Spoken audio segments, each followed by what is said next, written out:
I'm Professor Ajmer Singh Malik, paper coordinator for first paper of Public Administration and Introduction. Now we come to the last part of our lecture, that's the significance of the public administration or the importance of public administration. Charles E. Beard, a scholar, I'm quoting that scholar, quote, "Administration is a science of contemporary civilization. It is both a subject of study and also an activity of the modern state."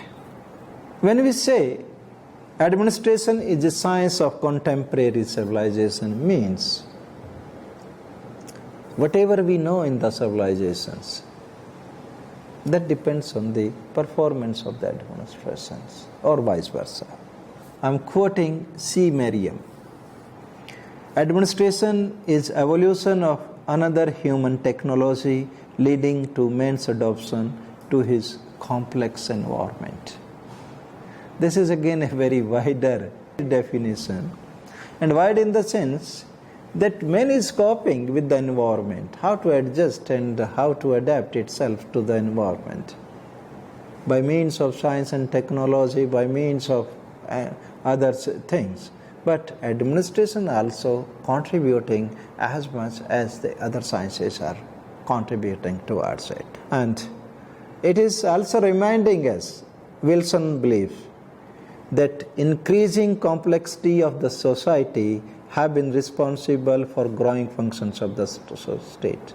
As we are moving towards modernization, our needs and aspirations are increasing, our necessities are becoming manifold, and in such a situation, it is the administration who has to fulfill each and every needs of the individuals or the citizens. So this is how we are reminding the Wilson's belief that increasing complexities of society have been responsible for growing functions of the state. And naturally, we have to find out the ways and means how to make the government successful one so that it can achieve the objectives for which it has been established. Normally, we take into consideration some important areas or important points for considering the importance of the public administration. The first of all, the public administration provides basis of the government. Means the government can be operative in the absence of the legislative and judicial system, but it cannot be operative without the executive branch or without the public administration. Means, suppose if the electricity fails, who will restore it? If the judiciary is not there for a day, or the legislature is not enacting a law for a day, there may not be any problem. But if the government is not there, who will attending the day-to-day life activities, who have to implement the policies, that depends on the government. So in many ways, when we say that public administration is the basis of the government, it means the sustenance of the life that depends upon the delivery of services or on the activities of the states which are performed day by day basis. The second important thing is the public administration is considered as a tool for delivering the services, as we discussed earlier. No doubt, there are many private agencies also, public-private partnership is also there, but there are certain basic services which are essentially to be provided by the state itself.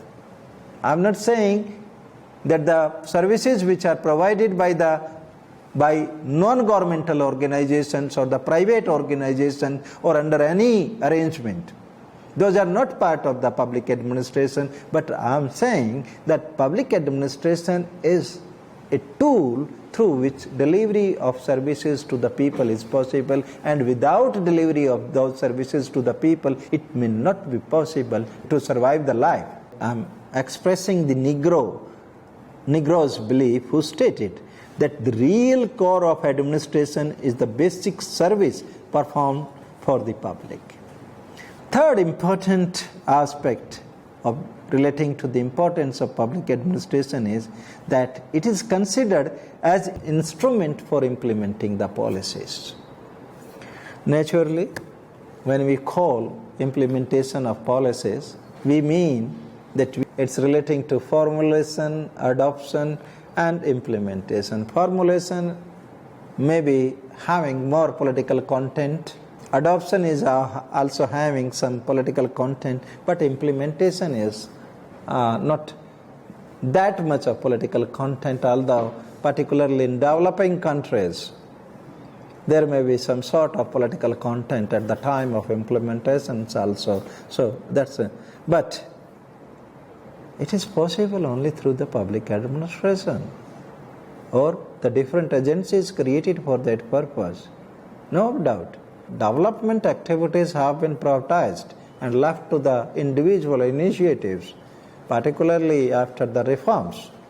But it does not mean that public administration or the state is absolved from that responsibility, that is to develop its country. As for example, in our country also, that the required infrastructures and the policy frameworks, even if it is of indicative kind, that has to be provided by the public administration. There is one next importance which is very obvious one and which is visible to all. The public administration acts as an instrument of social change. When we are talking about the social change, means we are talking about the social transformation. And that is only through not through the private initiative, not through the contracting out, that is purely by the public administrative agencies, those are performing it. And lastly, it has certain technical character, that it is a professional one based on certain principle, neutral, it provides many kinds of equality, equity, inclusions, all that kind of the things. Naturally, the technical input required for performing different functions, those are also part of it. And that's why this public administration has some sort of technical character, and it is bringing the requisite change in itself as well as in the society. So now it is time to summarize the lecture, and I would like to say that public administration is a discipline which is still growing. Moreover, the boundary of the discipline is expanding with the changes in the society. As Wilson stated that the complexities will increase the nature, or complexity which increase the responsibility of the state or the government. And that has been happening because we people, as we are developing and the social and economic change is there in the society, our needs, our aspirations, that's also increasing.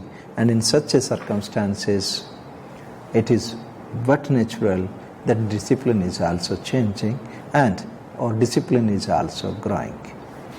The question is, what we need today? We need a systematic study of public administration so that we can provide an intellectual base to the people who are responsible for performing the different kind of activities of the public administration. Thank you very much.